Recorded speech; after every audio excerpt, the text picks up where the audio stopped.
So UFC 280 coming up, and every UFC fan has got to be excited for this card. It's got to be the most anticipated fight card of the year. Oliveira versus Makhachev is a huge main event. I cannot describe it enough. That is a massive main event, a massive fight with a lot of build-up, and a fight that I'm really looking forward to. This is my very early preview and prediction video about UFC 280. I'm going a day early because Road to UFC is actually on the day after UFC 280. You're getting more and more fights, which is going to be great.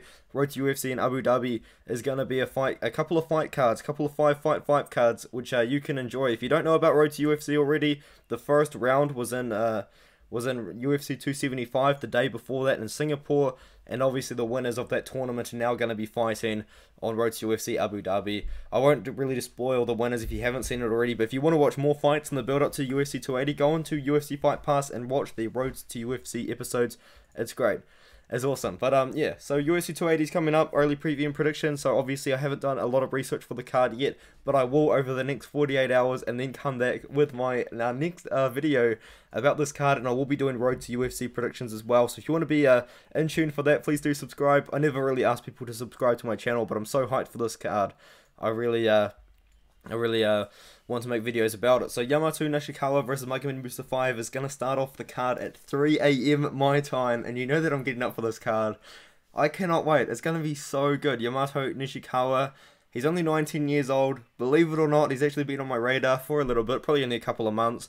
But before he was signed to the UFC, I was very aware of who he was, and I believe he actually signed to the UFC, but still fought against this Kusanya guy anyway, because I think this fight was announced like a couple of weeks ago, more than a week ago anyway.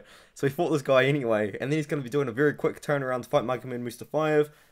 Could work out for him. I like the activity. He's fought 5 times in the last year. He's obviously fought a lot more than that in the past. He's fought up to about 8 or 9 times in 1 year before, which is awesome. But Mustafayev, man, he should beat Nishikawa. He hasn't fought for 2.5 years. He's 34 years old now, though. It's going to be an interesting fight, but the thing is, again, the guys that Mustafayev has been fighting and losing to are a much higher level opponent than Nishikawa is, in my opinion. Split decision loss to Brady. I don't think he's a ranked fighter anymore, but at one point he was in the rankings, and he was beating ranked fighters. Rafael Fiziev, I mean, potentially going to have a title eliminator fight in his next one, and Kevin Lee as well. I mean, that's Kevin Lee, but that was 6 years ago. This guy's fought 5 times in 7 years. A little bit iffy, to be honest, but Yamato Nishikawa I think is going to be a little bit outmatched in this one here. Mustafayev really is a great fighter, and I think he is going to beat Nishikawa, which is unfortunate, man. I really do want Nishikawa to win, because he's so young, and he's got so many fights already, but we've got to move on then. We've got Lena Landsberg versus Rosa. I really hope that they make this the first fight of the night, because if they do, that means that I'm going to get like a little bit of a sleep in, because I will be able to sleep through this fight. I'll wake up at 3:30 in the morning, not 3 AM. So that tells you how excited I am for this fight. Honestly, at 3 AM, I'll probably go to the dairy, the 24-hour dairy, and buy some snacks or buy some energy drinks to keep me up while this fight's on. I'm really not caring for it much at all. Rosa should win. Lena Landsberg's 41 years old, pretty much. I mean, Lena Landsberg, though, Rosa, though, did lose to 42-year-old Sarah McMahon, but, what? Yeah, I don't see Lena Landsberg winning this one. Rosa should win. It's a bit of a nothing fight, not a fight to look forward to, in my opinion. Armen Petrosian versus AJ Dobson. This should be a great one. Armen Petrosian's always a pretty exciting fighter. He's a very good striker. AJ Dobson's pretty well-rounded. I picked him to win his Dana White's Contender Series fight. I also picked Armen Petrosian to win his Dana White's Contender Series fight as well, over Kaloyev, because that was probably my most padded record I've ever seen in my life. But, yeah, since then, he beat Gregory Rodriguez by split decision. Good win. Well-aging win. Rodriguez potentially going to be ranked soon, especially if he beats Brad Riddell. And Caio Borralho loss as well wasn't that bad of a look, because Caio Borralho is just great, to be honest. And AJ Dobson lost to Jacob Malkoon. At the time, it wasn't the best look, and I know that Malkoon has lost a couple of times since then. But Malkoon's still a good fighter, man. Hashima Kaga, I guess that was a good win, but apart from that, he hasn't really been fighting as good a competition as Armen Petrosian is, in my opinion. I think it's a very good fight for Petrosian to potentially get a knockout in this one here, so I'm going to be picking Petrosian by KO.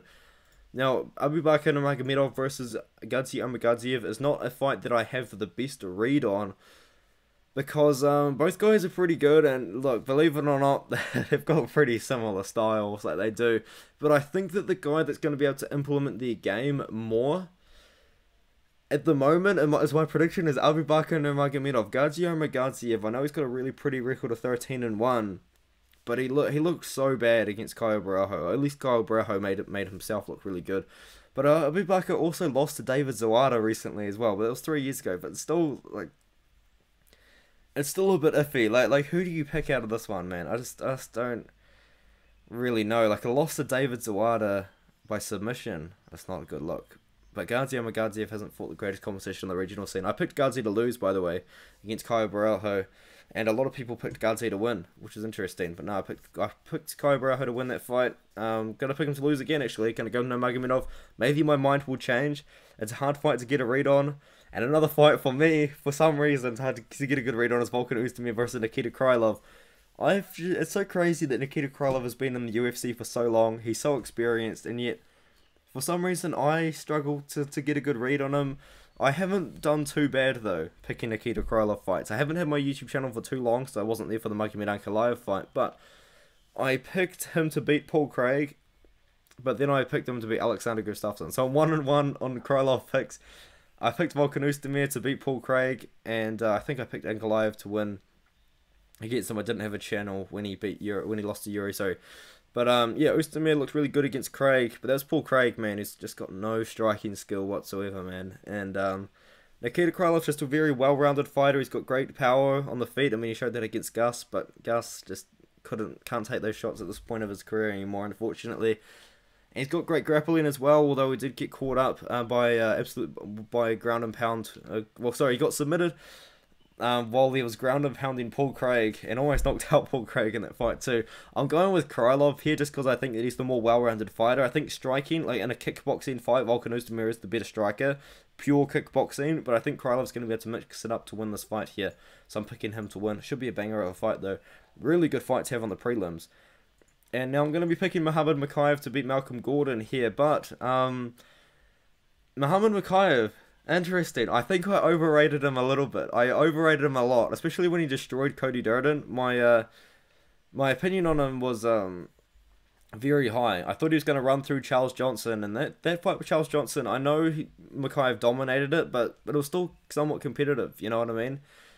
And but Malcolm Gordon, I don't think that Malcolm Gordon's gonna be able to beat Makhachev, man. Like, I guess he beat Von Dar, but that was a weird fight, and then he beat Francisco Figueiredo because I think Figgy just gassed out in the third round. It's just such a weird fight. Makhachev should win it though, but I'm not as high on Makhachev as I was before the Charles Johnson fight. I'm picking Makhachev to win though. He should get a finish. I'm gonna pick him to win by submission here because Malcolm Gordon ain't that great. I'm picking Makhachev to win. Now, Magomedov versus Caio Borralho. Speaking of Caio Borralho, man, he's fighting on this card with the two guys that he's beaten in the UFC. Petrosian and Gadzhimagomedov. It's kind of crazy. I don't know why my little screen just crashed then, but I'm gonna pick Caio Borralho to beat Magomedov. Magomedov, he was looking alright against Gerald Meerschaert, and he kind of slowed down, and Meerschaert kind of took over and then got the submission. Caio Borralho is going to be all gas, no breaks from the start, using his grappling, using his jiu-jitsu. I'm picking him to tap out Magomedov. I'm picking Borralho to win a submission. He hasn't won by finish yet in the UFC, but he should eventually. I mean, he fought on Dana White's Contender Series twice. He beat Jesse Murray, but Jesse Murray wasn't that great. And he hasn't actually got a submission in a long time. But believe it or not, Caio Borralho is like one of Damian Maia's jiu-jitsu training partners. Like, you can see videos of him training jiu-jitsu with Damian Maia. Like, he's got really good jiu-jitsu. But yeah, Borralho is just a guy that I rate very highly. To be honest, I think he's a great prospect. He's actually one of my favorite prospects. I've picked him to win on Dana White's Contender Series against. Oh no, sorry, I picked Aaron Jeffrey to beat him actually, and then I picked him to beat Jesse Murray, and then I picked him to beat Gadzhimagomedov, and then I picked him to beat Petrosian. I'm not gonna stop now. Picking Magomedov here. Sorry, Caio Borralho to beat Magomedov here. Muradov's got KO power though. Before he lost to Gerald Meerschaert, he was on a 14-fight win streak, so keep that in mind. He's a very good fighter, but I've got to go with Barjo. I think he wins, and I think he's going to get the sub as well. I think he's going to get a finish. Zubaira Tukhugov versus Lucas Almeida. I'm picking Lucas Almeida in this one, man. Zubaira Tukhugov. It's interesting that he's still fighting this one. He seems to pull out of fights that against opponents that are gonna test him, you know, like he pulled out against Artem Lobov Actually, no, did he? Did he? He did, pulled by UFC. I don't know what that means, but obviously Artem Lobov was a little bit too scary because Artem Lobov is the greatest fighter of all time. My channel is named after Artem Lobov. But no, what I was going to try to say is he pulled out of his fight against Nate Landwehr because that was a very bad stylistic matchup for Zubaira Tukhugov. And I think that Lucas Almeida is going to be able to beat him on the feet as well. In hindsight, that loss to Daniel Zellhuber hasn't aged well. But Almeida put it on him in the first round. He put it on him in the first round, and then he won on the regional scene. Defended his belt for Jungle Fight, and then got signed to the UFC because Dana White said he would sign him if he won one more fight. So he went and did that, and yeah, had a pretty good fight with Mike Trajano. Ended up knocking him out in the third round, somewhat controversially, but it was a good fight. And I think he should be able to beat Tukhugov here. I'm picking Almeida by KO, believe it or not. Yeah, I mean, all of his losses recently are by split decision, but he doesn't fight often. He's fought 5 times in the last 6 years. Almeida's fought 5 times in the last 4 years, so he's not that active either. But I'm going to pick Almeida. Not with a lot of confidence, though. But I'm just so hyped for this card, it might sound like I'm a little bit more confident than I am. Balam Mohammad versus Sean Brady. Oh, this is such a weird fight. It's so weird, and it's so good for Sean Brady, though. Because, believe it or not, I don't rate Sean Brady too highly. Everyone rates him up as if he's like this crazy good prospect, but I think they're kind of throwing him a bone with Balam Mohammad here. Because I think that Sean Brady would lose to a lot of the top guys. A lot of the top guys. I think Balam Mohammad's probably the best stylistic matchup for him. Because if Michael Chiesa can beat you in the striking, and almost knock you out as well with ground and pound towards the end of the fight, and Michael Chiesa's never knocked anyone out in his whole career. His entire MMA career, he's never got a knockout. That scares me. That really, really scares me. But I'm not picking Brady. Oh, no, do I? The thing is, Balam Mohammad's striking is so bad.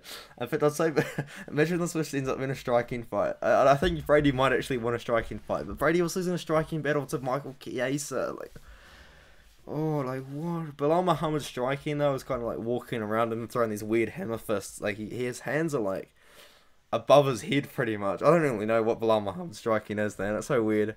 But, yeah, like, also, according to Charles Sutton, Balam Mohammad's been a main event fighter for a long time. I don't think he's ever been in a main event, apart from that fight with Luke. And trust me, he was not in that main event because of him. It was because of Luke, because people like Luke. But, oh, dude, who do I pick? Because I'm gonna pick Balam Mohammad. I just don't know how I feel about Brady. That fight against Michael Chiesa was just such a bad look for me.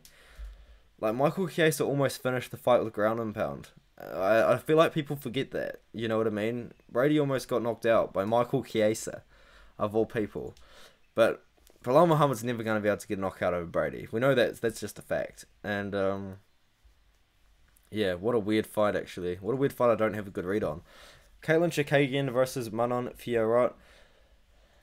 Oh, the winner probably gets a title shot, and then Valentina probably beats both of them, because it's pretty well known by now that Valentina struggles against grapplers, not strikers, and both of these girls, for the most part, are kickboxers. The girl with the most finishing power, by far, is Manon Fiora, though. She has been getting some pretty good KOs in her UFC career. She knocked out Tabitha Ricci. I believe that was the first round, knocked out Victoria Leonardo, but Leonardo's just terrible. And then she beat Mara Bueno Silva and Jennifer Maia. Good wins, I guess. And Caitlyn Chikagian's always been the #1 contender for a long time. I mean, she's always she lost to Andrade. I think she lost to Valentina Shevchenko in the past, and she's just been beating all of these girls at the top of the division. I think she's kind of proving to be pretty good. It just occurred to me that this fight is in the main card. For what reason? Can anyone explain? Oostemir versus Krylov could go on the main card instead. Muradov versus Barjo could go on the main card. Lucas Almeida versus Tukhugov could go on the main. Mohammad versus Brady would be a better main card fight. What is this about lineup? Why is Chikagian versus Fiora in the main card? People picking Fiora.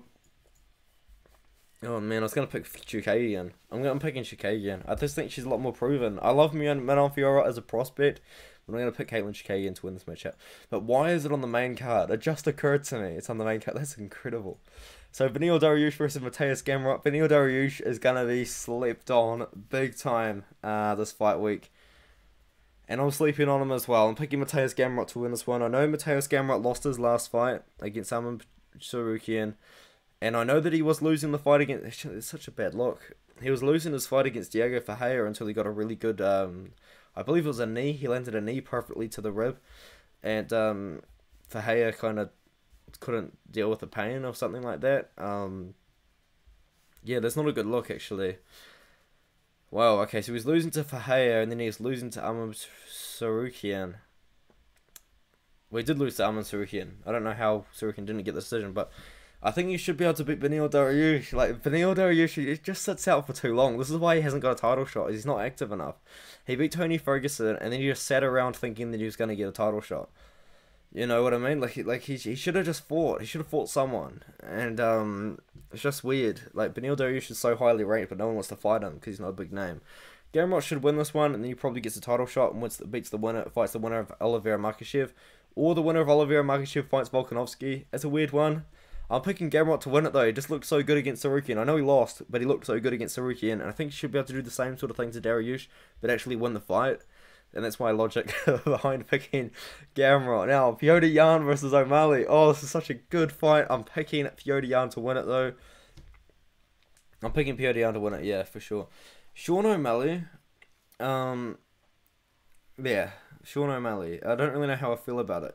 He arguably lost the first round against Pedro Munoz, and Pedro Munoz never hit him to the body or to the head. He only hit him to the legs. Such a weird fight, but O'Malley's going to be a lot taller than Yan as well, which is going to be interesting. But he's going to have a good range as well, good reach advantage. But Petr Yan, he's just so good, man. Like, I did actually think that he lost to Aljamain Sterling, by the way. But yeah, the striking fight against Corey Sandhagen was so great. Like, he's just so good. Petr Yan's just so good. And Sean O'Malley just hasn't proven himself against the highest level of competition, you know. Like, he says that Raulian Paiva is a good win on his record, but it's not. Raulian Paiva's a much better flyweight than bantamweight. And O'Malley's massive 135, and Paiva's quite small. He's tiny for 135. Yeah, I'm just gonna have to pick Petr Yan. I think Petr Yan's so much more proven against better competition, you know. Like, he beat Jose Aldo. Poor Jose Aldo. He knocked out Uriah Faber. He lost to Aljo, but he was winning. And then he beat Corey Sandhagen, and probably one of the fights of the year. One of the best high-level striking fights we've seen in recent memory. He barely lost to Aljamain. He did lose that fight, though, by the way, in my opinion. Barely lost to Aljamain Sterling. Sean O'Malley just hasn't proved himself that much. I think Sean O'Malley's going to win the first round, because it's kind of what Petr Yan does. He's a very, very slow starter, which is interesting. Like, he has to make reads on the fighter as the fight's happening, so he's very slow. That's why he lost the fight against Sterling, by the way. He didn't throw anything for 2.5 minutes, while Sterling was kind of just tapping away at him and just winning the round that way. So, yeah, I'm going to pick Yan. Do I think he gets a knockout? Yeah, I do, actually. I do. I think Yan's going to end up finishing him.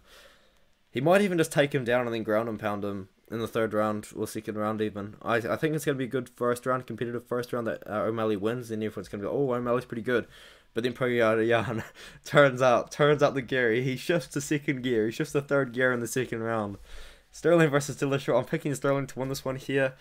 Yeah, Dillashaw, hey? So he got knocked out by Cejudo at 125, then popped, and then he come back and lost to Corey Sandhagen in another fight, which I still don't understand how they gave it to Dillashaw. That was such a bad decision, but that was about a year ago, and now Dillashaw, is almost 37 years old, man. That's old for bantamweight, almost 37 years old at bantamweight. Sterling should win, and I guess what Dillashaw brings to the game is just really good, as a good wrestling base, but I think his wrestling is a little bit overrated, honestly. I think that Sterling should win the fight, man. I think there's people out there that think Dillashaw's going to dominate him, but I think that Sterling's going to win. And I think Sterling's going to look really good doing it too. I think Sterling's just a very underrated fighter. I'm going to pick Sterling by submission. Rear naked choke in the third round after winning the first 2 rounds. But Dillashaw could prove me wrong. But, yeah, I don't know. Like, it's just weird. It's just a weird one. Oliveira versus Makhachev. This is the fight that everyone's talking about. This is the fight everyone's looking forward to. I've got to pick Oliveira, man. Like, it's you just got to. I mean, here's the thing. Islam Makhachev is getting a title shot after fighting who? After fighting who? Bobby Green on short notice? Dan Hooker on short notice? Thiago Moises, who wasn't ranked at the time of the fight announcement, and then by the time the fight night rolled around, they just magically made him ranked in under 14, and that took him 4 rounds to finish him. Drew Dober, like, what? Like, that's the thing, like, Islam Makhachev, he's tweeting out these things, and he's saying, like, fight really hungry guys like Drew Dober and Thiago Moises, and it's like, these guys aren't ranked, mate. These guys aren't ranked. I just don't understand. And another one is, like, Islam Makhachev. I don't think he's ever made 155 in his whole career. And another thing about Islam Makhachev that nobody talks about, and I don't really, where is it? Drew Dober, here we go, cancelled bout. Makhachev tested positive for banned substance at weigh-ins. No one talks about this. Nobody talks about this at all. And then he just was magically allowed to fight 5 months later. I don't understand. He popped. He pops for roids. And then was allowed to fight 5 months later. It's so strange. But, yeah, just saying, guys. Just saying. He could be sourcing. It's the Abu Dhabi Dubai State Commission. It's Makhachev's hometown, pretty much. Yeah, he could be on the Souls. He could be sourcing. You never know. But Oliveira, man, I love Oliveira, dude. I think he's gonna win the fight. I mean, just he didn't destroy Justin Gaethje. That was a competitive fight. He got dropped like multiple times in that fight, but he beat Justin Gaethje in the first round. He beat Dustin Poirier in the third round. Faster than Khabib did. He finished Gaethje. He finished Dustin Poirier faster than Khabib did. Knocked out Michael Chandler in the second round after losing the first. Beat Tony Ferguson by decision, a guy that Khabib was scared to fight. It's just a fact. I'm sorry. I mean, in hindsight, Khabib would have ragdolled Ferguson, but Khabib didn't want to fight him, man. And he beat Kevin Lee as well. That's an okay win. But, yeah, Oliveira, man, he's just so underrated still. It's amazing. Like, he's the biggest pay-per-view draw in the UFC apart from John Jones and McGregor. And people just don't accept it, man. Charles Oliveira's UFC 274 is the highest selling pay-per-view of the year, and you've had two massive. Well, I think you've only had one massive pay-per-view headlined by Whittaker and Adesanya, and that was a stacked fight card, and that sold less than UFC 274 did. Oliveira versus Gaethje, but yeah. That being said, I'm picking Oliveira to win the fight. Much better striker, much better striker. Islam Makhachev took 4 rounds to finish Thiago Moises, by the way. Just putting that in there. Oliveira would finish Moises. Even a year ago, Oliveira would finish Moises within 2. But much better striker is Oliveira. If Islam Makhachev gets the fight to the ground, Oliveira's going to be live on his back. He's going to be looking for submissions. He's going to be throwing stuff up. Then we've seen people be safe underneath Islam Makhachev. When people prepare for Makhachev, like Drew Dober did, it took 3 rounds for Makhachev to initiate to be able to get a finish on Drew Dober, because Drew Dober was able to stay safe on the ground. Thiago Moises was able to stay safe on the ground and even looked pretty good and competitive against Makhachev until he eventually got submitted in the 4th round. Dan Hooker, who took the fight on like 10 days notice or something like that, who had been preparing to fight Nasrat Haqparast, got submitted in the 1st round and didn't actually tap, by the way, but because Islam Makhachev gets away with it. Bobby Green takes the fight on like less than a week's notice, catchweight fight after training to fight someone else whose name has slipped my mind, but it was another striker, trained no grappling and got finished by Islam Makhachev in the 1st round. And people claim that the whole division's scared to fight Makhachev. But if everyone's prepared to fight Makhachev on less than 2 weeks' notice, then the division can't be scared of him. Beneil Dariush has been trying to fight Makhachev for so long and it didn't end up working out.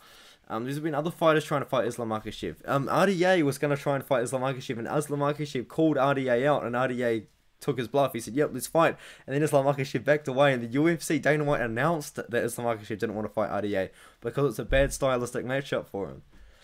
Charles Oliveira is like, at this point of his career, better RDA.